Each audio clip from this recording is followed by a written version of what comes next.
ಎಲ್ಲ ಫೋಟೋ ತಗೊಂಡು commissioner office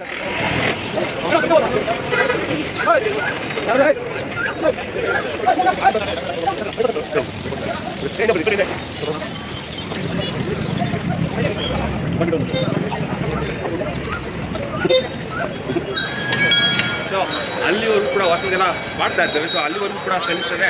ಪ್ರತಿಯೊಬ್ಬರು ಇರ್ಬೋದು. ಈಗಾಗಲೇ ಮೊದಲೇ ಬರ್ತಿರೋದು ಅಭಿಮನ್ಯು ಬಾವುಟ ಕಾವಡಿಗಳಿರ್ಬೋದು, ಈಗಾಗಲೇ ಭೀಮಾ ಆನೆಯ ಬಾವುಟ ಕಾವಡಿಗಳು, ಪ್ರತಿಯೊಬ್ಬ ಆನೆಯ ಬಾವುಟ ಮತ್ತು ಕಾವಡಿಗಳು ಎಲ್ಲರೂ ಕೂಡ ಈಗಾಗಲೇ ರಾಷ್ಟ್ರೀಯ ಧ್ವಜವನ್ನು ಹಿಡಿದು ಇದು ರಾಜ ಬೀದಿಗಳಲ್ಲಿ ಸಾಕ್ತಾ ಇರುವಂಥದ್ದು.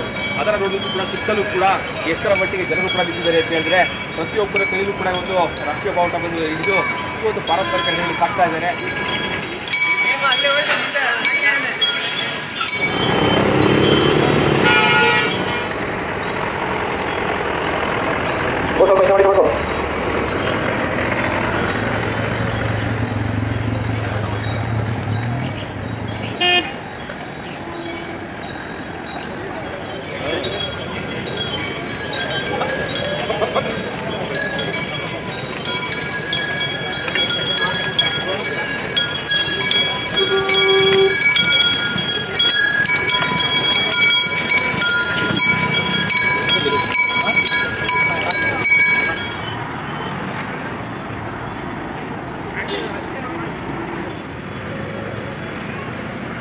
ವರ್ಷ ನಾಳೆ ನಮ್ಮ ಸ್ವಾತಂತ್ರ್ಯ ದಿನಾಚರಣೆ ಇದ್ದು ಜಂಬೂ ಸವಾರಿ ಪ್ರಾಕ್ಟೀಸ್ ಆನೆಗಳು ಬರಲಿದ್ದು ನಾವು ನಮ್ಮ ಸ್ವಚ್ಛತಾ ಸಂಬಂಧಪಟ್ಟಿರೋದು, ಸ್ವಚ್ಛತೆ ಸಂಬಂಧಪಟ್ಟಿರೋದು, ಹರ್ಘರ್ ಸ್ವಚ್ಛತಾ ಹರ್ಘರ್ ತಿರಂಗ ಏನು ಪ್ರೋಗ್ರಾಮ್ ಇದೆ, ಮನೆ ಮನೆಗೆ ಸ್ವಚ್ಛತೆ ಮನೆ ಮನೆಗೆ ತಿರಂಗೆ, ಆ ಒಂದು ಕಾರ್ಯಕ್ರಮದ ಅಡಿಯಲ್ಲಿ ನಮ್ಮ ಈ ಜಂಬೂ ಸವಾರಿ ಪ್ರಾಕ್ಟೀಸ್ ಟೈಮಲ್ಲೇ ನಮ್ಮ ರಾಷ್ಟ್ರಧ್ವಜವನ್ನು ಬಳಸ್ಕೊಂಡು ನಮ್ಮ ಸ್ವತಂತ್ರದ ದಿನಾಚರಣೆ ಆಚರಿಸುವ ಹಿನ್ನೆಲೆ ಮತ್ತು ಈ ಮೈಸೂರು ಮಹಾನಗರ ಪಾಲಿಕೆ ವತಿಯಿಂದ ನಗರವನ್ನು ಸ್ವಚ್ಛವಾಗಿ ಬಿಡಲು ಮತ್ತು ಮುಂದಿನ ವರ್ಷ ನಮ್ಮ ಸ್ವಚ್ಛ ನಗರದ ನಂಬರ್ 1 ಪೊಸಿಷನಲ್ಲಿ ಬರಲು ಇದು ಒಂದು ದೊಡ್ಡ ಲೆವೆಲಲ್ಲಿ ಪ್ರೋಗ್ರಾಮ್ ಮಾಡಿದ್ದೀವಿ.